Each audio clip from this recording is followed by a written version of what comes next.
Okay. So new wiring harness in place. This encoder isn't working. The other encoder is. So that's good. I'm going to turn the machine off. I'm going to swap ends on the encoders.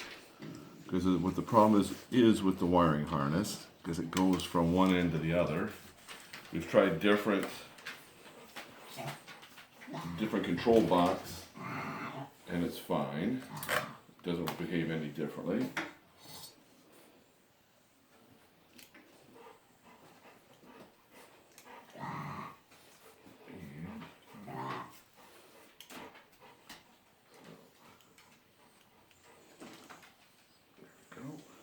You go in there. Almost. There you go. That one's in. Just swap it around real quick. Not for being pretty, but just for being functional. Okay, now it's reconnected up. Power the machine on. Power the controller on. So now this encoder is working. And this one back here, I'm spinning it like crazy, and it's not doing anything. And it was before when the wiring was swapped. So it's the wiring harness. Pretty easy. And you're an engineer with Chrysler.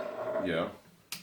I've done wiring harnesses for 10 years, so I know a little bit about wiring harnesses. Okay, I'm going to send the wiring harness back and contact the company. Okay.